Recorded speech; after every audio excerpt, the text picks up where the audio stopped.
Banter from rivalries, he sure you go receive. From EPL to Champions League, your eyes go see. It's footy fantasy, yeah, watching footy fantasy, footy fantasy. It is sure say the thing go meet your football me, your football me. Banter from rivalries, he sure you go receive, sure you go receive. From EPL to Champions League, your eyes go see, your eyes go see. It's footy fantasy, footy fantasy.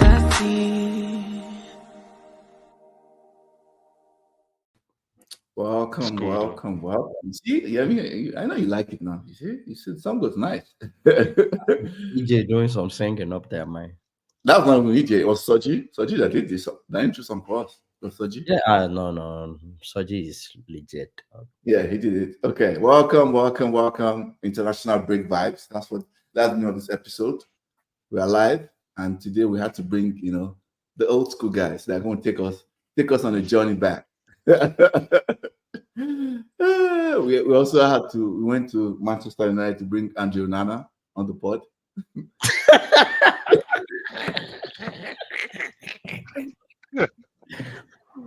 Let's see your face. At least he's not conceding goals this weekend. He's not laying eggs this weekend. Andrew Nana, thanks for joining our pod. We're glad. Thank you very much for having me. How was it? Richard. I tried to take a lot of risk this season. How was the game for Cameroon? Did Cameroon win? Oh, man, it was a very, very crazy game. Senegal was just deep tapping us all over the place, one touch football. We're just chasing after them, kicking them. But oh well, I'm happy to be playing for Manchester United, making easy money, licking goals, taking risk. And Mr. Dyer, Mr. Pep Dyer. Yes, first time this season on the pod. Before we do, let me go do a quick admin. Footy Fantasy on YouTube. Like, share, subscribe. Road to 1,000. On Twitter, it's Footy AV Fantasy. Road to 2,500. And Instagram, Fantasy Footy. Like, share, subscribe. Algorithm. If you like, share, and subscribe, that's how people find us. That's how we grow. That's how we become bigger. Let's dive in. Let's dive into the transfer window. It's been 3-4 weeks that the season has opened in most of the top 5 leagues. And that's why we have Dio here, right? So this question is not limited to just Premier League. I know we cover mostly Premier League on this pod, but this is for the whole European season. What are the best, worst, and most surprising transfer of this summer window? And each person is allowed to whichever direction, right? Whether it's financially, whether it's just what you think is going to be the best by the end of the window or a couple of years, what you think is the worst, anybody can take it in whatever direction. That's why this is vibes, international window vibes. There's a loose criteria. Let's go to Mr. Dyer. Who's your best? Okay. Well, the best. Okay. What I would say is I'm trying to say from different angle. One of the good ones I would say will be, of course, I'll start with Bayern. Palinha to Bayern and Olise to Bayern. Palinha is coming to fix a problem. Olise is a very talented young player and has outgrown outgrown Crystal Palace, and I think he's going to do some. It should be where the action is. He should be playing Champions League, and I think Eze should also be in that pot. Also, he has kind of outgrown Crystal Palace, and he should be playing Champions League. It should be if Chelsea is not buying everybody, Chelsea bought everybody, but the good people. So those are the kind of people that should be in the forefront of elite football. So I'll say Olise, from Bayern perspective, Olise and Palinha were good moves. Gundogan to Man City is when Gundogan starts doing his thing. That's spring after spring break. Then you now see Zidane. One guy Zidane come in, and that's when a match amazed Zidane. Yeah, match amazed Zidane. Yeah, Mbappe, we know what to expect. Like, there's no room for surprise with Mbappe. He's probably one of the top two players in the whole world. So, and he went to the best club in the world. So, no room to surprise us. The bad transfers, I'm gonna say bad because for Chiesa to Liverpool, bad because of how far he has fallen. It was 100 million transfer in 20, it was valued at 100 million just 2 years. 2021. Yeah, Yeah. 2021, 2022. He's going to Liverpool for 10 million. That shows how far he has fallen. And, he is playing on Salah's position.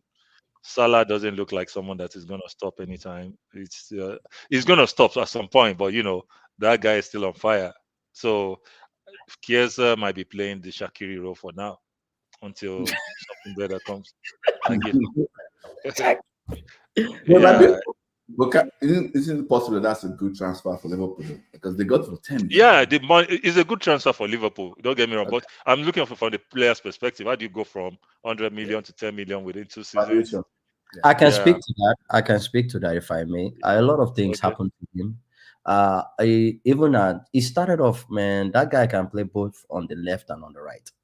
So he's not just a Salah position player. But I can understand why you say that he can play on the right because you have about 3 players that can play on the left. In Luis, the guy with the long hair, Diaz, and so you have 3 people. So he also can play as a 10, 11, and 7. So he's good. So like he's a good signing for you guys. But this thing messed him up badly. Bad luck with he had that and he had another one on his right leg, like 2 decent injuries that really, really messed him up badly. So then when he came back, he now played with Allegri. Allegri was counter almost everything that this guy likes to do. So Allegri wasn't is like their style of play didn't really mesh with him much when he was coming back. So it didn't give him the freedom to just go bonkers. But yeah, I can see your point. Then also surprising. Most Well, Osimhen to Gala now. That's true. Osimhen to Gala. Yeah. I don't know what happened. Everybody's giving an opinion about it's a fault. Is it Napoli? Is it Chelsea? Is it Osimhen?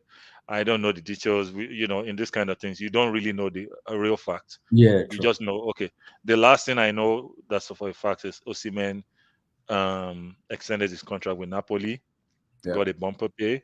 What happened? What is true about the Chelsea deal, and I landed in Galatasaray? I'm not sure, and I don't want to base my opinion on based off of what one journalist is saying, which might not be true, or this. So I don't think it's a good transfer for him, for a player at the peak of his career. It should be in Central. It should be in Europe, where things are. Osimhen would have his own perspective that will favor him. Napoli will have their own perspective that will favor them. Everybody, the truth is somewhere lost in the middle, and I don't know, and I don't want to pontificate of what I don't know about. So that's why I'm just gonna leave it. But Osimhen should not be in Gala at this point. He's one of the best 9s in Europe. He should not be in Galatasaray.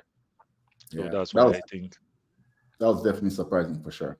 Let me take comments quickly. Adeoye Benjamin says, seated. Thanks for joining us. I guess this is Idris. Idris says there's real fact though. Osimhen is lamenting. My club Chelsea was cheap and trying to catch the boy off guard on the cheap. Napoli was greedy because it seemed the relationship deteriorated. Yeah, I mean, like you said, different noises have come out. I think his camp, Osimhen's camp agents. Man, I don't know. I don't know. That's what I said too. From everything I know, it seems like they messed up this deal, in my opinion. But maybe I'm wrong. Who knows? Like you, I don't know about the facts. Mm-hmm. Hear me? Yes. The best in my opinion, a lot of people may not agree, but I sort of like it. Is Sterling to Arsenal. Sterling to Arsenal and then the Calafiori guy. I don't want to talk about Manchester since everybody knows. The Sterling to Arsenal thing is a little bit weird. It's good for me because a lot of times we've seen this Martinelli just coming in and out of games. It's not. Yeah. Sometimes he can be engaged. He's using this guy, that guy from Brighton that is doing good. Trossard. Yeah, the Trossard can come to from the left and can play as a false nine. Signing a guy like Sterling just covers all ends in terms of you can throw him on the right to balance off Saka if there's need. Because in the beginning at Liverpool, he played on the right. He had minutes on the right. He's one of those guys that can play anywhere along the front three and be okay.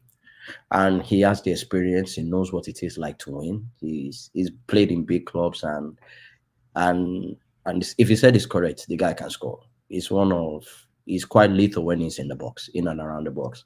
So I think it's an added ammunition for them and an ammunition that I feel like a lot of people might be sleeping on. Calafiori, everybody knows that boy is just a baller. Coming in there, he will give this a Gabriel, and Gabriel mostly a good competition in terms of defensive wise, and Saliba, a defender that can drop in midfield and you won't even know he's there. It's just like the Coman effect for those that know football, a guy that can play the libero and still drop in midfield and be mad comfortable. It's like the Matthias Sama type player that can come in midfield, play dual. Yeah, so I think those signings are good. The one that I didn't see coming, surprising, since you mentioned Osimhen, I'm going to mention one. Memphis Depay to Corinthians. Okay. I don't even know about that. I didn't see that coming. Memphis Depay to Corinthians. I saw the notification yesterday. Yeah, wow. Memphis Depay to Corinthians. That would be very, very interesting. That's gonna party hard. It's gonna, hey, the guy likes to enjoy his life. No better place to go than Brazil. And I don't think he's planning to play for the national team anytime soon, because with the way things are going, I think he was in their last camp. But yeah, Euros now. Yeah, if he still stays there, I don't know if Coman is going to choose him to play. If he can't choose the guy that went to this Saudi, the guy that goes to, but this Brazilian league is a little bit higher compared to Saudi league. So that's that. My worst. I don't want to see anyone as worse, man. That's fine. I don't want to, that's fine. I don't know of one. I don't want to shoot anybody in the feet. So yeah, that's that. Yemi says, "Oh, his agent fired." I don't know. I don't think his agent was fired. His agent was not fired. Yeah, that's why I said we don't know about the truth this guy. Osimhen. No, man. I saw a report from Nigeria. There's a guy from Nigeria, like he's like a presenter. He was the one that was talking about the whole Osimhen issue. He actually said, I heard it from Osimhen, that Osimhen broke down everything. It was a Napoli thing that was trying to lowball him, like another player racism type stuff, where like Napoli was asking for more money from Saudi. They said that a PSG came 2 years ago. They wanted him. They called money. Saudi said that. They called 150. Napoli said no. Chelsea came indirectly. Chelsea wanted to give him 130,000 pounds. But now they have lawyer fee, they have all these fees. Well, like Osimhen said, if they cut all these things from my money, how much would I be left with? No, but they are saying because you don't have any club, we are just going to ride it out till the end. You are going to buckle and say yes to a bad deal. And Osimhen was like, if I don't have to play ball till January, me, I know my what. So whatever my what is, I'm going for my what. So yeah, Chelsea tried to lowball him. I saw that. I thought that Chelsea tried to. Napoli really tried to lowball the mess out of this dude, and then Chelsea was just trying. They're just trying like to take advantage of what is there, but it's what it is. Okay. I think Idris is agreeing with you. Idris says exactly, Yemi. Okay, my own. I'll start for my best. I think my best. I mentioned it is Gundogan. I mean, when you think about it, it's like on the free transfer. The player that knows Pep system inside out, plug and play. It just comes in. Plug and play. He can fill in the DM role. He can fill in for, whether it's Rodri, he can fill in the attacking midfield role for KDB. He can fill in as the extra central midfielder for Bernardo Silva. I mean, yeah, like he doesn't need to even learn Pep system. There's no adjusting period. It's just, and on the free, wow, that's that's different, you know. So I think that's it. I think second one that's worth mention and potentially could be one of the best transfers long term, specifically, is Mazurari. I really like Mazurari. I'm shocked by him. Let us get Mazurari. You know, I know he's injury prone. I know that's that, but Mazurari is good. I think he's good. I think he's a good player for the amount. I think he was 17 million, 15 million. Yeah, I think that's fantastic. But but you've always been the guy that's talked about Ajo. Yeah, he's 26. Yeah. He's 26. I know. Master is 26 or 28? Nah, it's 26. Okay. 26. Looking at you side-eye. Nah, 26. So but I don't really think about the amount, right? It's 17 million. I mean, yeah. No. Me, I like the signing. I'm not with you that everybody we have to sign have to be 17, 18.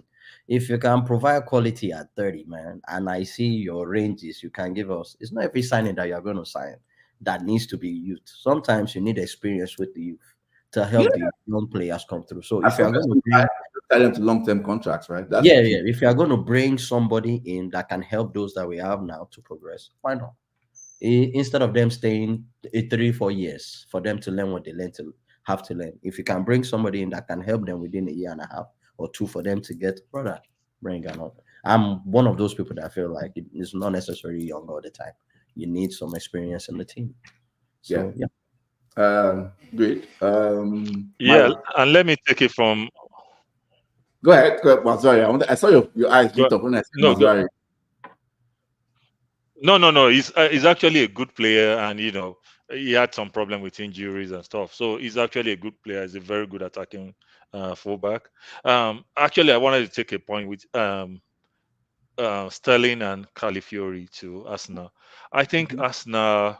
I think what is happening to Arteta right now, he has gotten to a point where he's at a crossroad. He's like he doesn't know what to do next again. He has done everything he thought he could do, and he's not winning against Pep. And that's what happened to Klopp too. Like, he ground them to like, okay, we've done everything. I've done everything. Okay, now I've lost 2 points. Is this Arsenal has already lost 2 points to who was that? Brighton. Yeah. Is that going to be? And when you're playing the league with Pep, that might be the difference in June. At the end of the day, mistake you made in August. Yeah, like he's like at a stalemate right now. Like, what can I do? Yeah, like you can't afford to just make any mistake at all. Like you can't. Oh, you have to you be don't perfect. take a throw in properly. You don't take a corner kick properly. You don't. You don't like everything now is now psychoanalyzed to the level like you are almost going crazy in your own mind. Because I do have a question. Now, I think as now. No, I do have a question. Based on your point, I don't want us to go too far. It's quick. Why didn't they sign a striker, a number 9? That's what I was gonna say. That is what I was. Because you said he has done everything humanly. Nah, brother, he hasn't. But maybe I or the Arsenal fans can help us. Kai Havertz is not he's not a league-winning striker. I still saw what he missed yesterday for Germany. It's not just a league-winning striker, and there are games where those are. I don't see what's different Sterling is, because Sterling on the left, he will have Martinelli and Trossard ahead of him. He's not. Is everybody still there? Yeah. Yeah. Okay. He has Martinelli and Trossard ahead of him. He's not going to get ahead of them. Saka probably sealed that right spot, and Odegaard is a better 10 anyway. So it's not Sterling is just maybe he's just going to do the Jorginho thing, just come in 1 or 2 games in 6 months. And Calafiori, while Calafiori is a good player, central defense is where you need partnership, and they seem to have a good thing going on with Gabriel and Saliba. Like, they can speak to each other in their dreams. But, Calafiori is good, but do you want to break that up? Or is Calafiori going to be okay just sitting on the bench? Where you actually needed the difference was in attack. And Kai Havertz or who is going to sub for Kai Havertz now? I don't even know if that's... Is Nketiah still there, or who is there? No, he's left. Nketiah is gone. Another place in Arsenal that I feel like they could have done a little bit better, in my opinion, was a replacement to Partey. When Partey is off that team, they lack something. A guy that within tight spaces can get the ball. Maybe that's why they brought this guy, though. Isn't that why they got the guy from Betis, Mikel Merino. Is that why? Yeah, but he's like a Mary. he's like a Declan Rice compared to a Partey. Okay. He's a box to box type guy. He does everything else, but like Declan Rice's best games at Arsenal has been, without any shadow of a doubt, partnering Partey. Partey is that guy that makes Odegaard better. Everybody moves better. They run better. They move off the ball better because they know that this Partey is that guy. Is that glue in that midfield that makes everybody tick. Whenever he doesn't play, it's obvious that something is missing in them. Let me reinforce back in. Let me quickly wrap up my own segment about worst. I think my worst transfer is Pedro Neto, in my opinion. To Chelsea? Yeah. This is why. I'll give you my reasons. It cost them £50 million. This guy is the most injury-prone player of all time. And Chelsea paid £50 million for him. In a position where they have multiple that can play that position, right? He's a winger. They have how many? They have what's the guy? Modric. They have Sterling. There's what's his name? The Nigerian boy that plays on the other wing. The guy that scored the guy that plays on the right. Yeah, Madueke. That Madueke, they're just multiple on the wing. Even what's his name? The guy from Leipzig can play there too. Nkunku. Yeah, so why did they pay £50 million for this? I think that's a crazy transfer, in my personal opinion. The surprising one too is with Chelsea, is Sancho.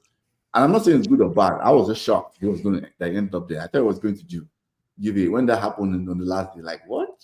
Sancho to Chelsea? Again, same reason. You have multiple people that play on the wing. Why are you stocking another left winger? It's very. I don't understand what's going on. But you are beating a dead horse. You can say that about every transfer that has gone to Chelsea in the last 2 or 3 years. They don't seem to have an idea. They don't even know why they are buying them or what they're buying them for. So a friend of mine said they are doing money laundering. They are washing money. They don't even have an idea of why they are buying players or what they are buying. At the end of this season, I think they have about 46 players. If you are the coach, what you have enough to build 2 different EPL teams. They should have Chelsea A and Chelsea B, and both teams will compete for Europe easily. If the new coach, how many goalkeepers are on their in the team? 3 or 4. They probably don't even. They probably don't even know. I don't even know. The coach is going to be coming to. Hey, you. What's your name again? Are you part of this team? Let me take a comment. Yemi says, curious to see how transfer work. I'm curious too. I am curious. We're in the same boat. Oga Kwame says, Yemi, they didn't need the striker. Arsenal has no problem scoring goals, at least over the last 2 years. Okay. Oga Kwame says, the Partey replacement and extra defensive spine are what I think they really needed. AJ says, guy, come on. We love injury players. Our captain is in sick bay. You don't even know. You don't even remember who their captain is. Hey, their captain and vice captain, all of them, they have residence. Residence in sick bay. Stop calling Mudrik, I beg. He says Neto's injuries is usually contact, so it's not such a bad risk to take. I don't know. Contact injuries also make muscle injuries happen a lot. That's something that people forget. Let's move on. Let's go. They have prayer warriors that will pray to make sure Neto won't get injured this time. Let's go to Champions League. Unfortunately, me and Andre Rana, both of us are not. Both of us, me and Andre, we're not in Champions League, so this is one, that Dyer. But we'll still watch it. Is Dyer frozen? It looks like Dyer is frozen. Is Dyer frozen? Dyer, are you there? If you're frozen, okay. Which games are you looking forward to the most? I think number one for me is Real Madrid and Liverpool. That game will be, and I guess that's one advantage of this new group stages format. There are a lot of big games on each match day, and that's something to look forward to. So for me, it's Madrid, Liverpool. They have Are this we right. going by each? Are we going by each group, or how are you doing it? Like Bleacher, the way it is now, it's like a whole big group. It's like a calendar. Yes, yeah, yeah. all of. So there's no like a group A, group B. They just all kind of Yeah. based on how they were seeded. I can tell you mine right now. I'm interested to see PSG versus Barcelona at this moment. Okay. Hansi Flick with the good things he's doing with, and that guy's really working wonders with Baka. Are you back? Yeah. Yeah. Luis Enrique is doing a really, really good job since he got rid of all those superstars. Now he has people that can actually function where you are not hiding 1, 2, 3 on the defensive end. He has people now. I'm interested to see how those two teams will play at this moment, where they are growing wise in terms of team building and chemistry wise. That'll be a very, very interesting game because most of them they play somewhat alike. Like they almost cancel out each other because both of them have probably almost the same type of concept, direct yet with possession and control. And they have technical players everywhere on the field where like there's ball security everywhere on the field, and there are patterns, there's triangles everywhere. Sometimes it's not even triangles, it's like rectangles, squares, like 1, 2, 3, 4. So when you have the ball, both teams work like that. So it'll be interesting to see that PSG back again. It'll be mad interesting. Okay, Dyer's back. We can see you. You're moving.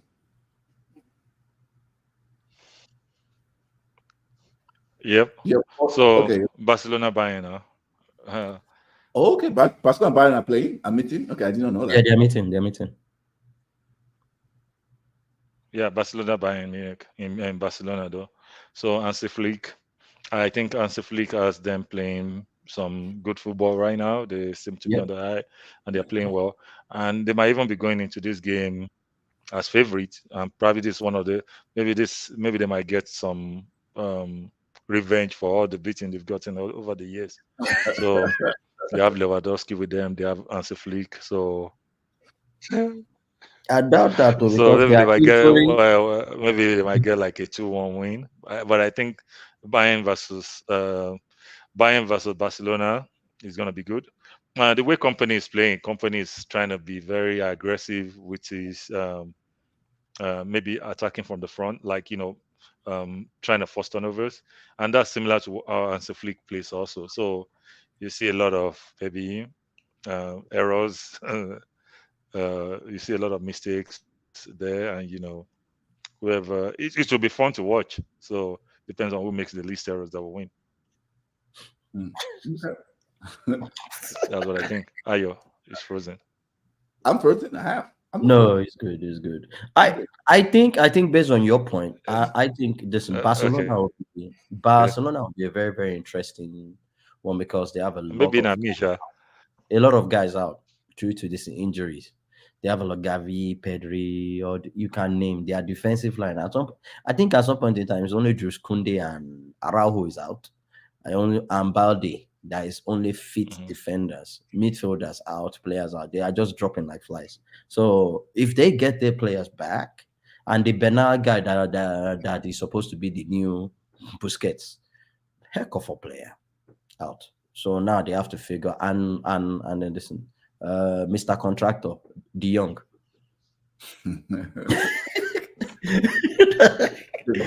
He's independent contractor. So I agree. Yeah, when does his contract even expire? I don't think it's contracted. I think in 2-3 years old. They have 3 more years left. I think 3 more years. Last time I checked.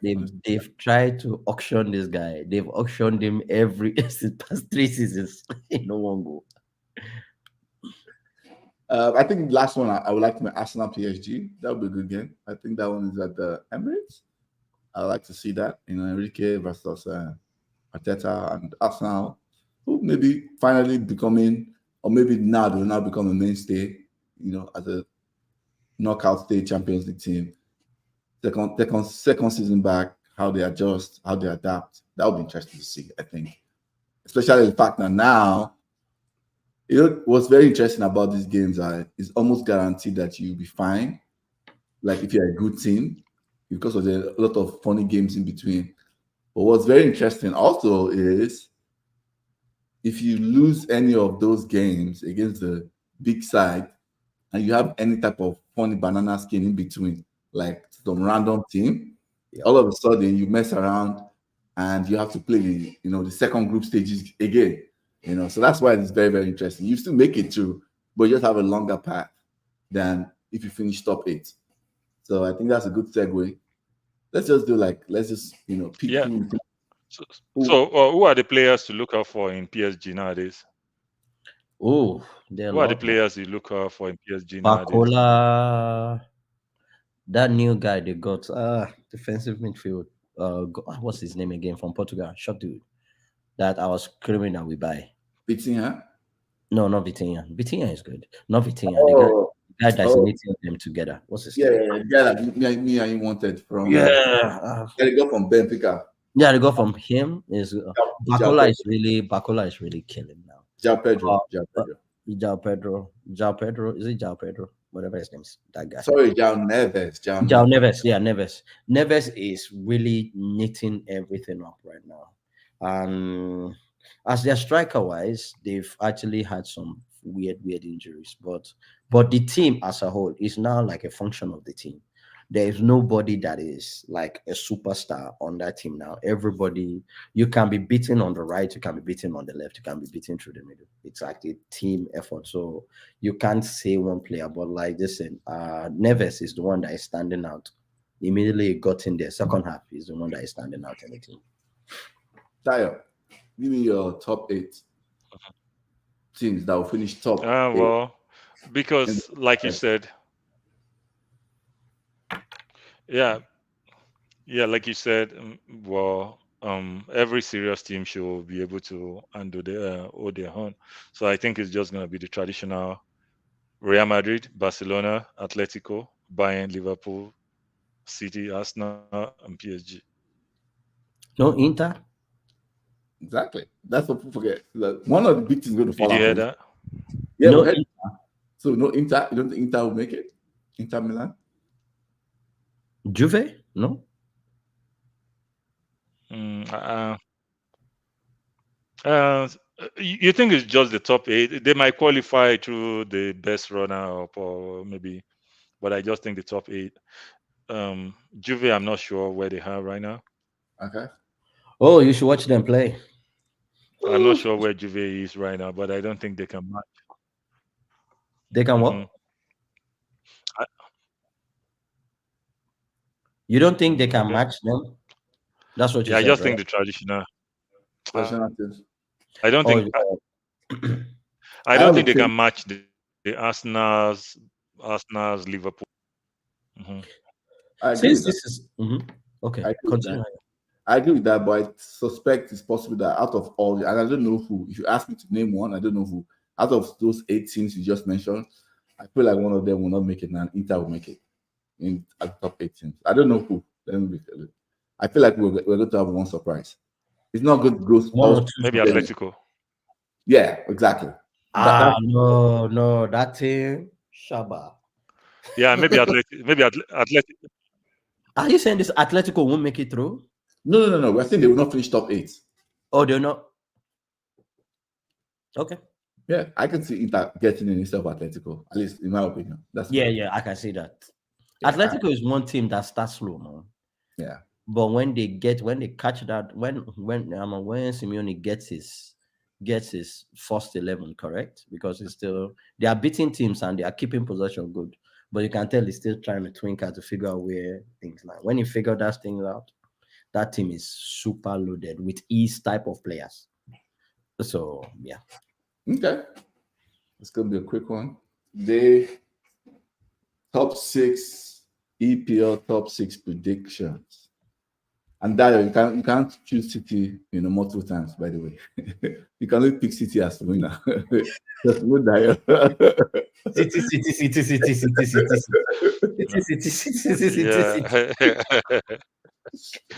Okay, I can City and Guardiola. I will separate them there. City and Guardiola.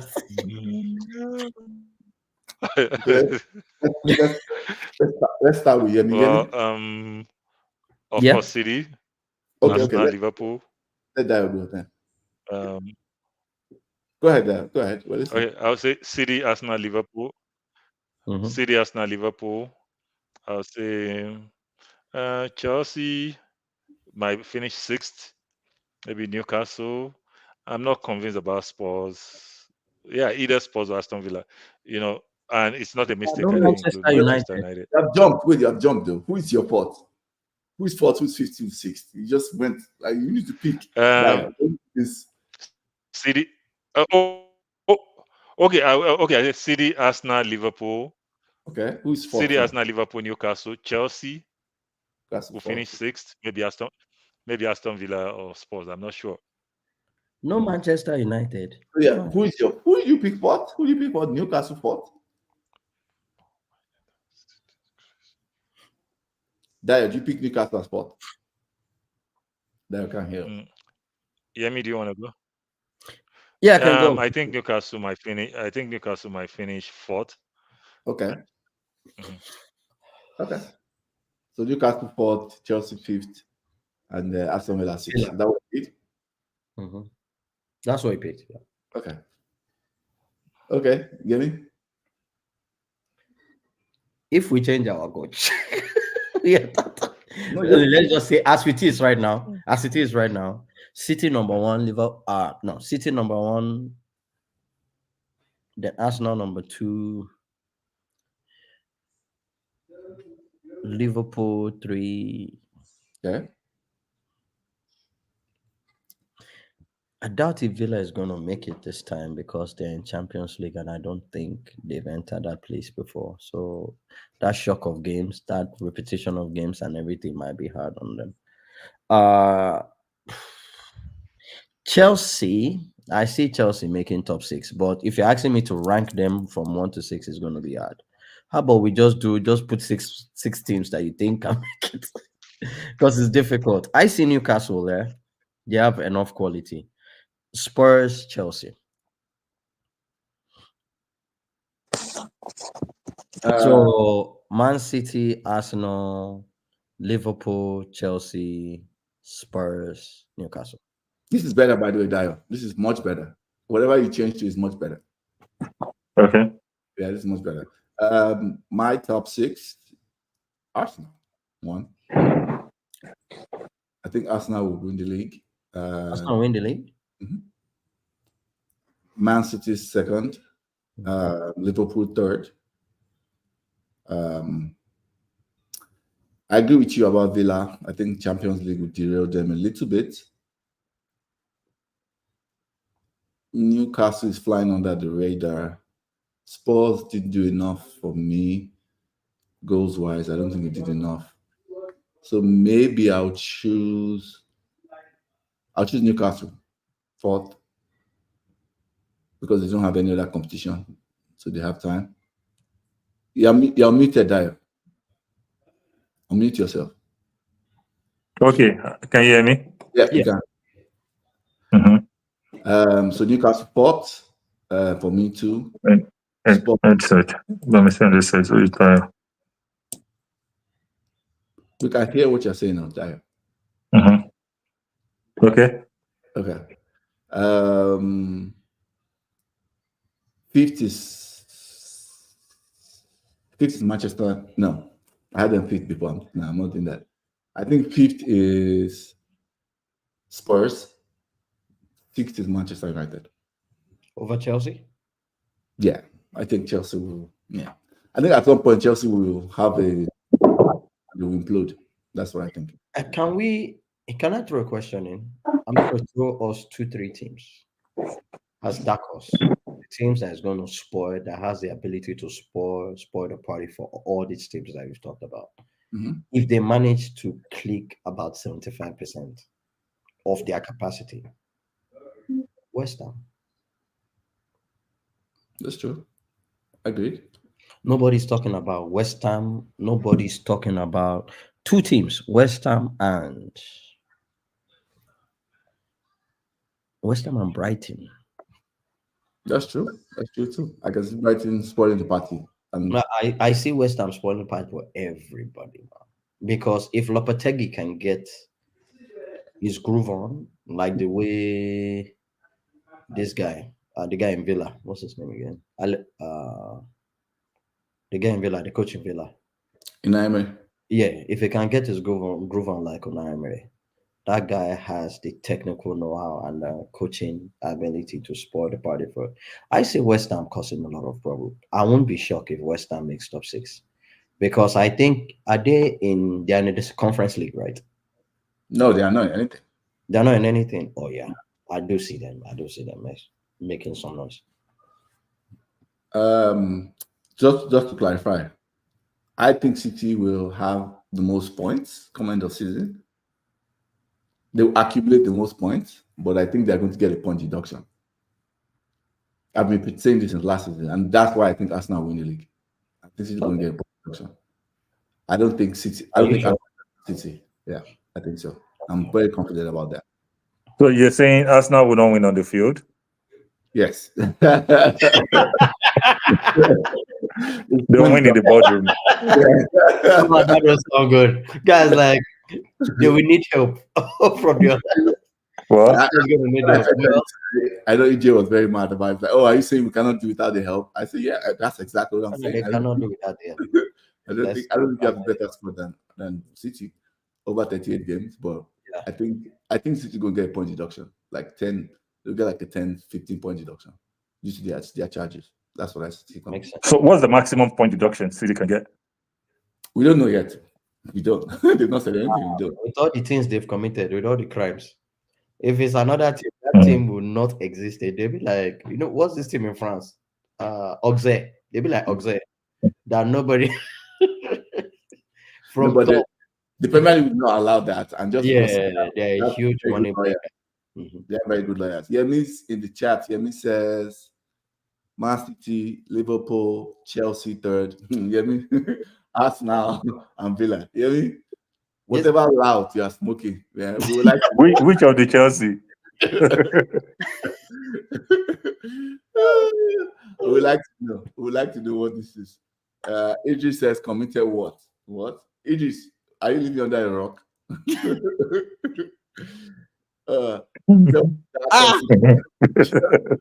Hey, please, somebody should take the keyboard from this Okpayemi Olatichi. Yeah. Somebody has hacked this. This is he has increased the dosage. Idris says, Nasabi, we don't know the facts, but when you see your Arab owners, now they say they should get point deduction. It is not called politics. Hey, Idris, that's not why I said it. Like, hey, Idris, this is not a political arena. I'm very excited. Anyway, we're going off. We're just going off what we know. The facts that have been presented, they've been charged. So that's all I can say. Let's wrap it up with Kudos and Donkey of the week. I'll go first. My first kudos goes to our boy Ademola Lookman. The boy's on fire. He's pretty much our talisman now. He's Nigeria's talisman. I think he's our best player at this point. It looks like it. He scored 2 goals yesterday to win 3-0. That he gets my kudos of the week. Who has another one? I'll stay in that range. Another kudos for the week is the Nigerian soccer team, and the reason being this: you saw when Osimhen scored that goal, how everybody ran to him, including the coach and everybody jubilated. I like the fact that the team, regardless of the noise outside, they had his back. You can tell like they were playing for him. And when he scored, it was about 2-3 minutes, and it was just hugs. I mean, maybe that is to tell us how bad this Osimhen feel, because he actually said that his mental health has been almost in trash since that whole incident in Napoli, where like he really couldn't explain it to anybody, but he just felt like coming into that match, he felt so heavy. But that goal really helped him, and I could see even the coaches, everybody ran. They were like, everybody was just patting his back and stuff. So I mean, that's to tell us that maybe there's a lot going on that we actually don't know. It's just always great to see the whole team just come and just in solidarity to you and just give you that lift. Yeah. I agree with you guys on Ademola Lookman. Yeah, he's my kudos for the week. Donkey, everybody involved in the Osimhen transfer. I don't know the details, but Napoli, the agent, maybe Victor Osimhen to get some blame for it. I don't know, but everybody. There should be no reason why a 25-year-old striker at his prime should be in Galatasaray if people did what they should do. That's all. That's it.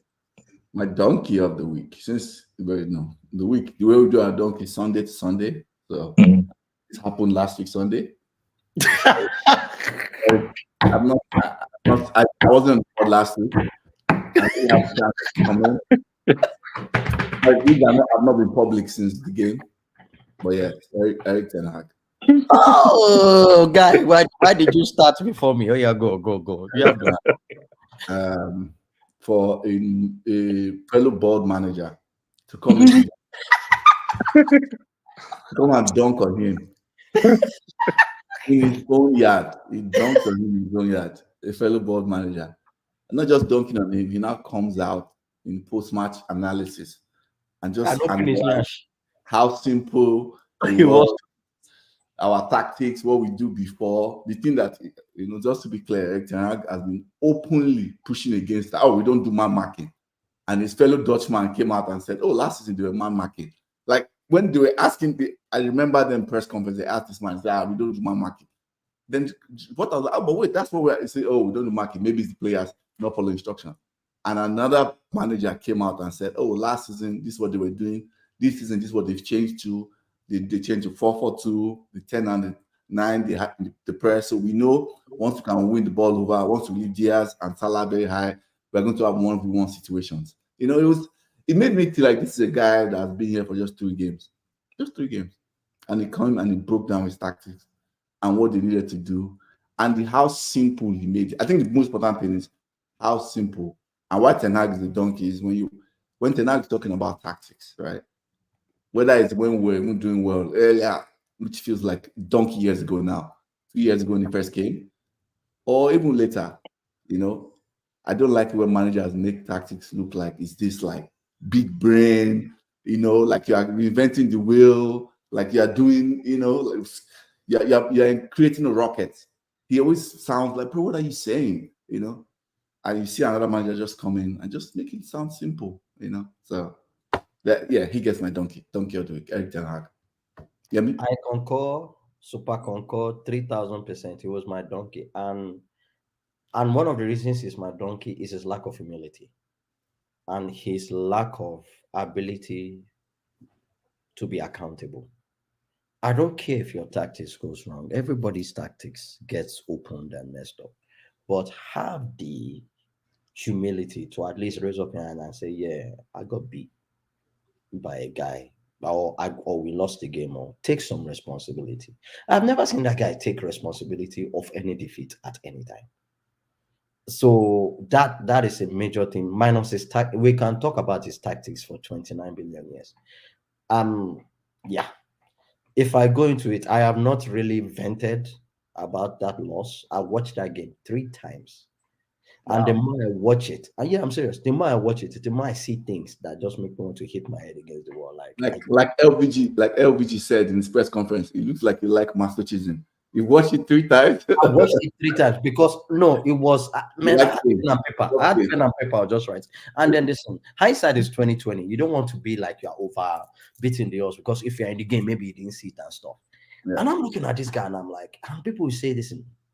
I'm a guy that Mr. Ayo tell that I sit on the fence a lot. I manufacture excuses for people. I can't manufacture one for this guy anymore. Yeah.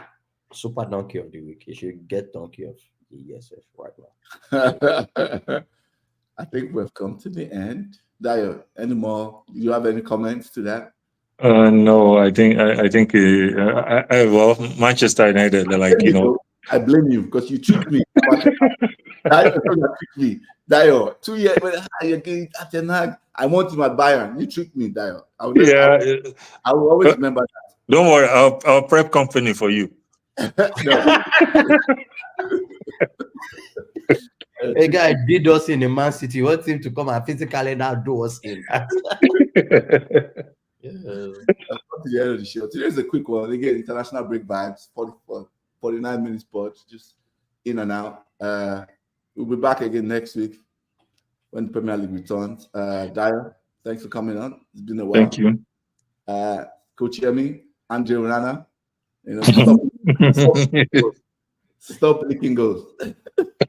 Stop what? Stop licking goals. That's what I'm saying. Brother, you didn't hear my memo. Mister, I take risk. I'm taking more risk. Alright, man. It's nice talking to Thanks for you. coming. Yeah. Alright, man. You're watching Footy Fantasy. It is your steady thing go meet your football needs. Banter from rivalries, he sure you go receive. From EPL to Champions League, your eyes go see. It's Footy Fantasy. You're watching Footy Fantasy. Footy Fantasy. It is your steady thing go meet your football needs. Your football needs. Banter from rivalries.